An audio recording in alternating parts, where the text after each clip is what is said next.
শ্রী শ্রী রামকৃষ্ণ কথামৃত প্রথম খণ্ড দ্বিতীয় পরিচ্ছেদ। তব কথামৃতং তপ্ত জীবনং কবিভিরিতং কল্মষাপহং শ্রবণমঙ্গলং শ্রীমদাতকং ভুবে গিনন্তি ভুরিদা জনাঃ। এই শ্লোকটি শ্রীমদ্ ভগবদ গীতার গোপী গীতা থেকে নেওয়া হয়েছে। শ্রীমর অর্থাৎ যিনি কথামৃত রচয়িকার, তার প্রথম দর্শন। গঙ্গা তীরে দক্ষিণেশ্বর কালীবাড়ি মা কালীর মন্দির। বসন্তকাল, ইংরেজি 1812 খ্রিস্টাব্দের মার্চ মাস। ঠাকুরের জন্মোৎসবের কয়েকদিন পরে শ্রীযুক্ত কেশব সেন ও শ্রীযুক্ত জোসেফ কুক সঙ্গে 23 ফেব্রুয়ারি বৃহস্পতিবার ঠাকুর স্টিমারে বেড়াইয়াছিলেন। তাহারই কয়েকদিন পরে সন্ধ্যা হয় ঠাকুর শ্রীরামকৃষ্ণ ঘরে মাস্টার আসিয়া উপস্থিত। তাহার এই প্রথম দর্শন। দেখিলেন এক ঘর লোক নিস্তব্ধ হইয়া তাহার কথামৃত পান করিতেছেন। ঠাকুর তক্তাকুশে বসিয়া পূর্বাস্য হইয়া সহস্র বদনে হরিকথা কহিতেছেন। ভক্তেরা মেঝেই বসিয়া আছেন। মাস্টার দাঁড়াইয়া অবাক হইয়া দেখিতেছেন। তাহার বোধ হইল যেন সাক্ষাৎ সুখদেব ভগবত কথা কহিতেছেন, আর সব তীর্থের সমাগম হইয়াছে। অথবা যেন শ্রী চৈতন্য পুরী ক্ষেত্রে রামানন্দ স্বরূপাদি ভক্ত সঙ্গে বসিয়া আছেন ও ভগবানের নাম অনুকীর্তন করিতেছেন। ঠাকুর বলিতেছেন, যখন একবার হরি বা একবার রাম নাম করলে রোমাঞ্চ হয়, অশ্রুপাত হয়, তখন নিশ্চয়ই যেন যে সন্ধ্যাদি কর্ম আর করতে হবে না। তখন কর্মত্যাগের অধিকার হয়েছে। কর্ম আপনা আপনি ত্যাগ হয়ে যাচ্ছে। তখন কেবল রাম নাম কি হরিনাম কি শুদ্ধ ওঙ্কার জপলেই হলো। আবার বলিলেন, সন্ধ্যা গায়ত্রীতে লয় হয়, গায়ত্রী আবার ওঙ্কারে লয় হয়। মাস্টার সিধুর সঙ্গে বরাহনগরে এই বাগানে ও বাগানে বেড়াইতে বেড়াইতে এখানে আসিয়া পড়িয়াছেন। আজ রবিবার, অবসর আছে, তাই বেড়াতে এসেছেন।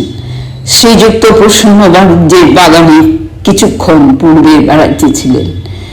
তখন সিধু বলিয়াছিলেন, গঙ্গার ধারে একটি চমৎকার বাগান আছে, সে বাগানকে কি দেখতে যাবেন? সেখানে একজন পরমহংস আছেন। বাগানে সদর ফটক দিয়া ঢুকিয়াই মাস্টার ও সিধু বরাবর ঠাকুর শ্রী রামকৃষ্ণের ঘরে আসিলেন। মাস্টার অবাক হইয়া দেখিতেছেন আর ভাবিতেছেন, আহা, কি সুন্দর স্থান, কি সুন্দর মানুষ, কি সুন্দর কথা। এখান থেকে মরতে ইচ্ছে করছে না। কিছুক্ষণ পরে মনে মনে বলিতে লাগিলেন, একবার দেখি কোথায় এসেছি, তারপর এখানে এসে বসব। সিধুর সঙ্গে ঘরের বাহিরে আসিতে না আসিতেই আরতির মধুর শব্দ হইতে লাগিল। এককালে কাসর, ঘণ্টা, খোল, কর্তালি বাজিয়া উঠিল। বাগানের দক্ষিণ সীমান্ত হইতে নহবতের মধুর শব্দ আসিতে লাগিল। সেই শব্দ ভাগীরথীকে যেন ভ্রমণ করিতে করিতে অতি দূরে গিয়া কোথায় মিশিয়া যাইতে লাগিল। মন্দ মন্দ কুসুম গন্ধবাহী বসন্তানীল সবে জ্যোৎস্না উঠিয়াছে। ঠাকুর ঘরদের আরতি যেন চতুর্দিকে আয়োজন হইতেছে। মাস্টার দ্বাদশ শিব মন্দিরে, শ্রী রাধাকান্তের মন্দিরে ও শ্রী ভবতারিণীর মন্দিরে আরতি দর্শন করিয়া পরম প্রীতি লাভ করিলেন। সিধু বলিলেন, এটি রাসমণির দেবালয়, এখানে নিত্য সেবা, অনেক অতিথি কাঙাল আসে। কথা কহিতে কহিতে ভবতারিণীর মন্দির হইতে বৃহৎ পাকা উঠানের মধ্য দিয়া পদচারণ করিতে করিতে দুইজনে আবার ঠাকুর শ্রী রামকৃষ্ণের ঘরের সম্মুখে আসিয়া পড়িলেন। এবার দেখিলেন ঘরের দরজা দেওয়া, এইমাত্র ধুনা দেওয়া হইয়াছে। মাস্টার ইংরেজি পড়িয়াছেন, ঘরে হঠাৎ প্রবেশ করিতে পারিলেন না। দ্বার দেশে বৃন্দে অর্থাৎ ঝি দাঁড়াইয়াছিল। জিজ্ঞাসা করিলেন, হ্যাঁ গা, সাধুটি কি এখন এর ভেতরে আছেন? বৃন্দে, হ্যাঁ, ঘরের ভেতরে আছেন। মাস্টার, ইনি এখানে কতদিন আছেন? বৃন্দে, তা অনেকদিন আছেন। আচ্ছা, ইনি কি খুব বইঠই পড়েন? বৃন্দে, আর বাবা বইঠই সব ওনার মুখে। মাস্টার সবে পড়াশুনো করে এসেছেন। ঠাকুর শ্রী রামকৃষ্ণ বই পড়েন না শুনে আরো অবাক হলেন। মাস্টার, আচ্ছা, ইনি বুঝি এখন সন্ধ্যা করবেন? আমরা কি ঘরের ভিতরে যেতে পারি? তুমি একবার খবর দেবে। বৃন্দে, তোমরা যাও না বাবা, গিয়ে ঘরে বসো। তখন তাহারা ঘরে প্রবেশ করিয়া দেখেন ঘরে অন্য কেহ নাই। ঠাকুর শ্রীরামকৃষ্ণ ঘরে একাকী তক্তাপোষের উপর বসিয়া আছেন। ঘরে ধুনা দেওয়া হইয়াছে ও সমস্ত দরজা বন্ধ। মাস্টার প্রবেশ করিয়াই বদ্ধাঞ্জলি হইয়া প্রণাম করিলেন। ঠাকুর শ্রীরামকৃষ্ণ বসিতে আদেশ করিলে তিনি ও সিধু মেঝেতে বসিলেন। ঠাকুর জিজ্ঞাসা করিলেন, কোথায় থাকো, কি করো, বরাহনগরে কি করতে এসেছ, ইত্যাদি ইত্যাদি।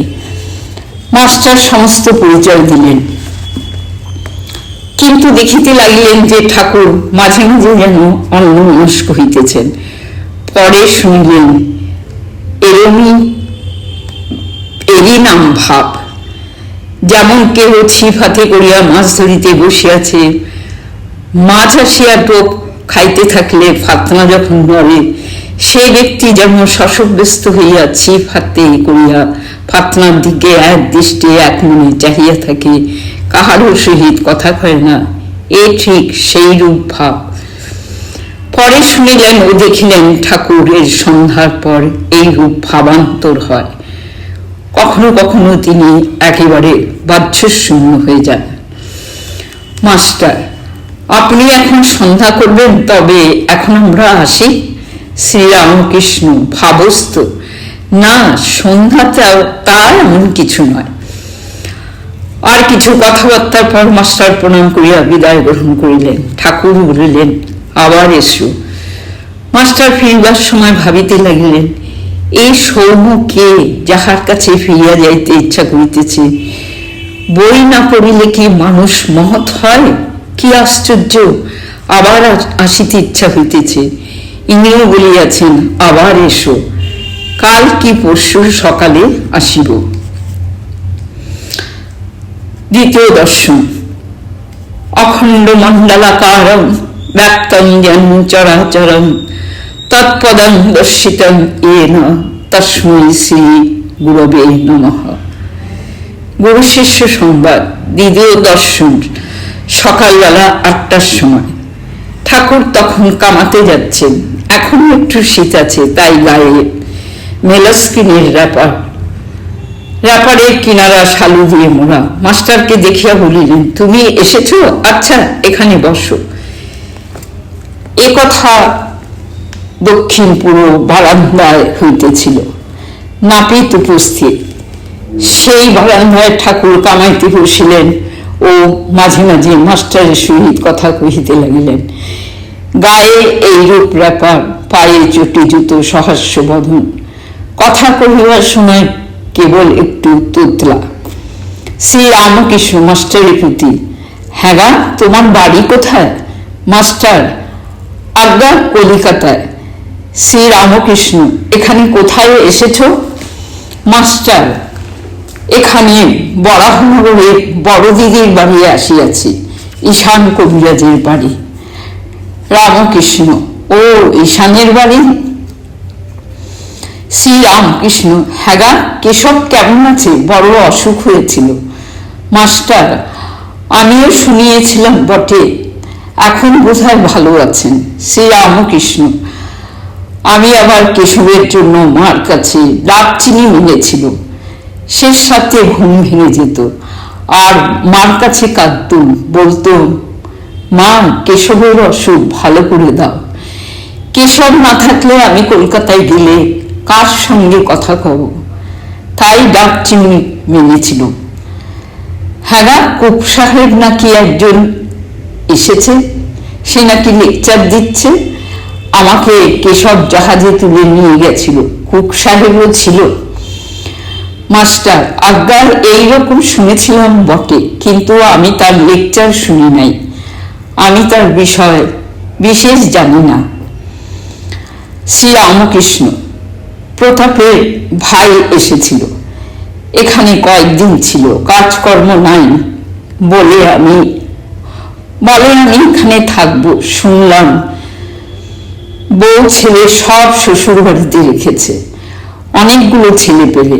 আমি বললুম, দেখো দেখি, ছেলে পেলে হয়েছে, তাদের কি ওপারার লোক এসে খাওয়াবে দাওয়াবে, মানুষ করবে?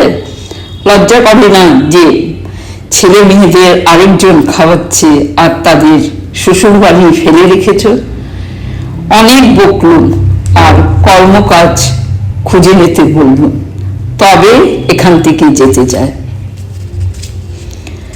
শ্রী রামকৃষ্ণ মাস্টারের প্রতি, তোমার কি বিবাহ হয়েছে? মাস্টার, আজ্ঞে হ্যাঁ। শ্রী রামকৃষ্ণ শিহরিয়া, ওরে রামলাল যা বিয়ে করে ফেলেছে। রামলাল হল ঠাকুরের ভাতস পুত্র, ঠাকুরের সাথেই থাকেন।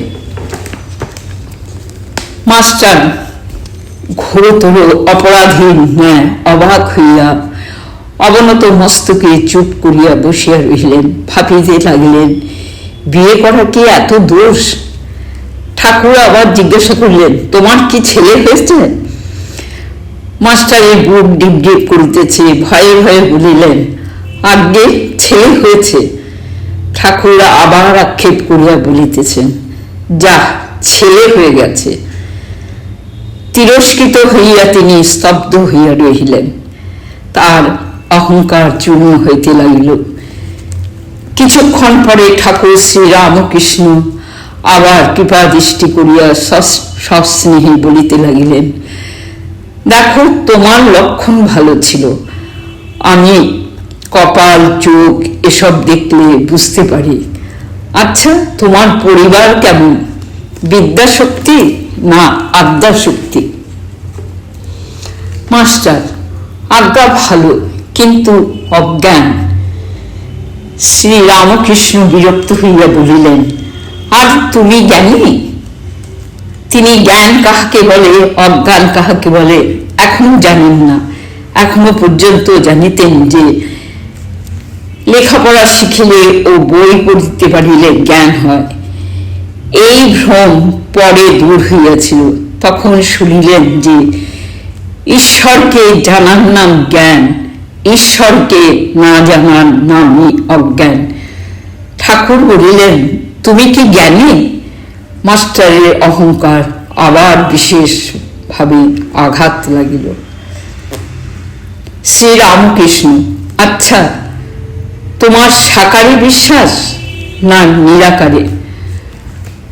মাস্টার অবাক হইয়া নিজের মনে মনে ভাবলেন, সাকারে বিশ্বাস থাকলে কি নিরাকারে বিশ্বাস হয়?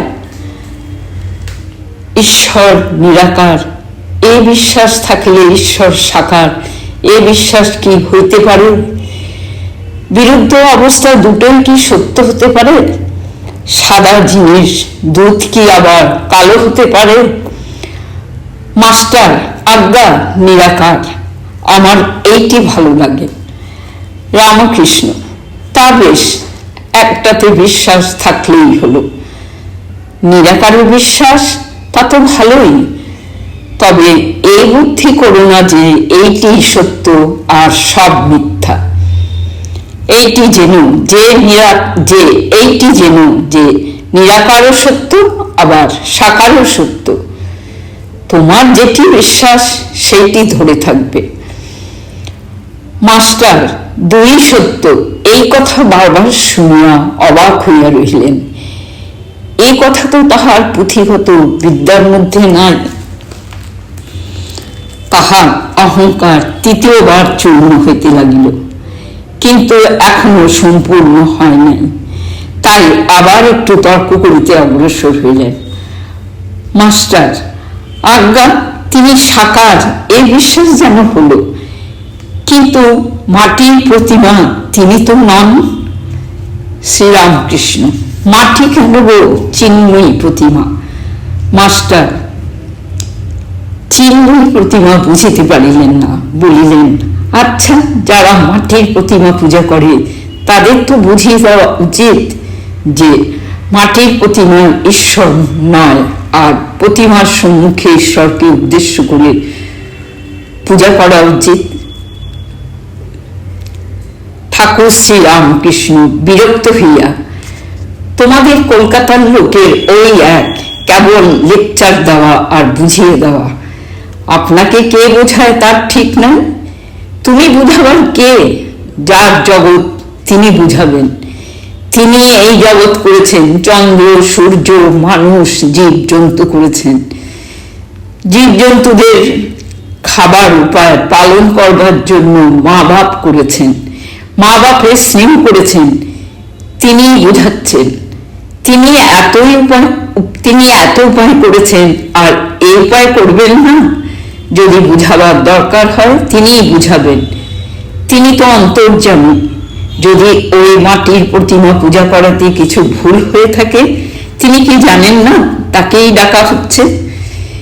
তিনি ওই পূজাতেই সন্তুষ্ট হন।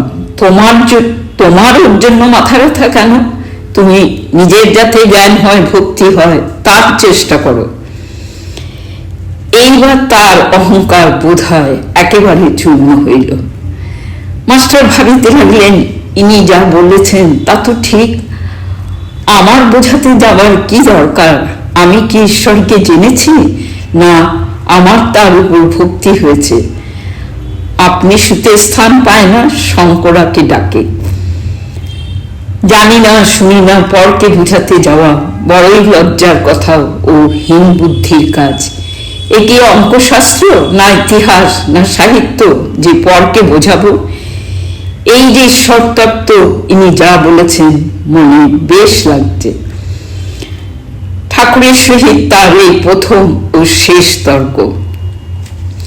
শ্রীরামকৃষ্ণ: তুমি মাটির প্রতিমা পূজা বলছিলে।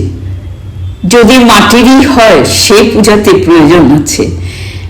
নানা রকম পূজার ঈশ্বরই আয়োজন করেছেন। যার জগৎ তিনি এসব করেছেন, অধিকারী ভেদে। যার যা পেটে সয়, মা সেই রূপ খাবার বন্দোবস্ত করেন। এক মার পাচ্ছিলে, বাড়িতে মাছ এসেছে, মা মাছের নানা রকম ব্যঞ্জন করেছেন। যার যা পেটে সয়, কারোর জন্য মাছের পোলাও, কারোর জন্য মাছের অম্বল, মাছের চচ্চড়ি, মাছ ভাজা, এইসব করেছেন। যেটি যার ভালো লাগে, যেটি যার পেটে সয়। বুঝলে মাস্টার? আজ্ঞে হ্যাঁ। মাস্টার বিনীতভাবে: ঈশ্বরের কি করে মন হয়? শ্রীরামকৃষ্ণ: ঈশ্বরের নাম গুণগান সর্বদা করতে হয়, আর সৎসঙ্গ। ঈশ্বরের ভক্ত বা সাধু, তাদের কাছে মাঝে মাঝে যেতে হয়। সংসারের ভিতর, বিষয় কাজের ভিতর রাত দিন থাকলে ঈশ্বরের মন হয় না। মাঝে মাঝে নির্জনে তার চিন্তা করা বড় দরকার। প্রথম অবস্থায় মাঝে মাঝে নির্জন না হলে ঈশ্বরের মন রাখা বড়ই কঠিন। যখন চারা গাছ থাকে তখন তার চারিদিকে বেড়া দিতে হয়। বেড়া না দিলে ছাগল গরুতে খেয়ে ফেলে। ধ্যান করবে মনে, কোণে ও বনে, আর সর্বদা সৎ বিচার করবে। ঈশ্বরই সৎ কিনা নিত্য বস্তু, আর সব অসৎ কিনা অনিত্য। এই বিচার করতে করতে অনিত্য বস্তু মন থেকে ত্যাগ করবে। মাস্টার বিনীতভাবে: সংসারে কিরকম করে থাকতে হবে? শ্রীরামকৃষ্ণ: সব কাজ করবে কিন্তু মন ঈশ্বরকে রাখবে, স্ত্রী পুত্র বাপ মা সকলকে নিয়ে থাকবে ও সেবা করবে যেন কত আপনার লোক, কিন্তু মনে জানবে যে তারা তোমার কেউ নয়। বড় মানুষের বাড়ির দাসী সব কাজ করছে কিন্তু দেশে নিজের বাড়ির দিকে মন পড়ে আছে। আবার সে মনিবের ছেলেদের আপনার ছেলের মতো মানুষ করে, বলে আমার রাম আমার হরি, কিন্তু মনে বেশ জানে এরা আমার কেউ নয়। কচ্ছপ জলে চড়ে বেড়ায় কিন্তু তার মন কোথায় পড়ে আছে জানো? আড়ায় আড়ায় পড়ে আছে, যেখানে তার ডিঙ্গুলি আছে। সংসারে সব কর্ম করবে কিন্তু ঈশ্বরে মন ফেলে রাখবে।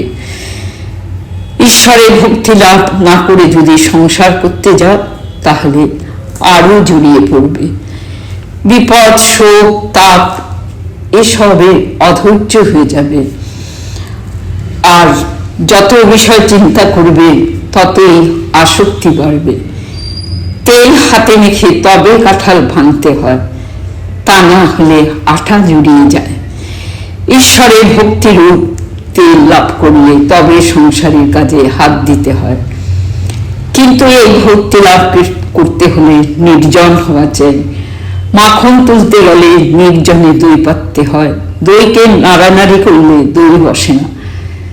তারপর নির্জনে বসে সব কাজ ফেলে দই মন্থন করতে হয়, তবে মাখন তোলা যায়। আবার দেখো, এই মনে নির্জনে ঈশ্বর চিন্তা করলে জ্ঞান বৈরাগ্য ভক্তি লাভ হয়, কিন্তু সংসারে ফেলে রাখলে ওই মন নীচ হয়ে যায়। সংসারে কেবল কামিনী কাঞ্চন চিন্তা।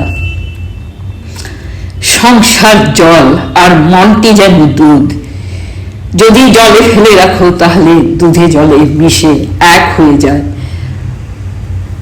খাঁটি দুধ খুঁজে পাওয়া যায় না। দুধকে দই পেতে মাখন তুলে যদি জলে রাখা যায় তাহলে ভাসে। তাই নির্জনে সাধনা দ্বারা আগে জ্ঞান ভক্তিরূপ মাখন লাভ করবে। সেই মাখন সংসার জলে ফেলে রাখলেও মিশবে না, ভেসে থাকবে। সঙ্গে সঙ্গে বিচার করা খুব দরকার। কামিনী কাঞ্চন অনিত্য, ঈশ্বরী একমাত্র বস্তু। টাকায় কি হয়? ভাত হয়, ডাল হয়, কাপড় হয়, থাকবার জায়গা হয়, এই পর্যন্ত। ভগবান লাভ হয় না। তাই টাকা জীবনের উদ্দেশ্য তো হতে পারে না। এর নাম বিচার, বুঝেছ? শ্রীরামকৃষ্ণ আবার বলছেন, হ্যাঁ, বস্তু বিচার। এই দেখো, টাকাতেই বা কি আছে, আর সুন্দর দেহেই বা কি আছে? বিচার করো, সুন্দরী দেহেতে কেবল হাড় মাংস চর্বি মল মূত্র এইসব আছে। এই সব বস্তুতে মানুষ ঈশ্বরকে ছেড়ে কেন মন দেয়, কেন ঈশ্বরকে ভুলে যায়? মাস্টার, ঈশ্বরকে কি দর্শন করা যায়? শ্রীরামকৃষ্ণ: হ্যাঁ, অবশ্যই করা যায়। মাঝে মাঝে নির্জনে বাস, তার নাম গুণগান, বস্তু বিচার, এই সব উপায় অবলম্বন করতে হয়। মাস্টার, কি অবস্থাতে তাকে দর্শন হয়? শ্রীরামকৃষ্ণ: খুব ব্যাকুল হয়ে কাঁদলে তাকে দেখা যায়। মার ছেলের জন্য লোকে এক ঘটি কাঁদে, টাকার জন্য লোকে কেঁদে ভাসিয়ে দেয়, কিন্তু ঈশ্বরের জন্য কে কাঁদছে? ডাকার মতো ডাকতে হয়। এই বলিয়া ঠাকুর গান ধরিলেন, ডাক দেখি মন ডাকার মতো, কেমন শ্যামা থাকতে পারে, কেমন শ্যামা থাকতে পারে, কেমন কালী থাকতে পারে।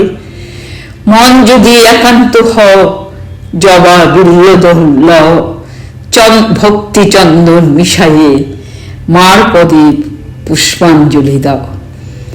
ব্যাকুলতা হলেই অরুণ উদয় হল। তারপর সূর্য দেখা দিলেন। ব্যাকুলতার পরে ঈশ্বর দর্শন। তিন টান এক হলে তবে তিনি দেখা দেন। বিষয়ের উপর, মায়ের সন্তানের উপর, আর সতী পতির উপর টান, এই তিন টান যদি কারো একসঙ্গে হয়, সেই টানের জোরে ঈশ্বরকে লাভ করতে পারে। জয় শ্রী রামকৃষ্ণ। ওম নমো ভগবতে শ্রী রামকৃষ্ণায় অর্পণমস্তু।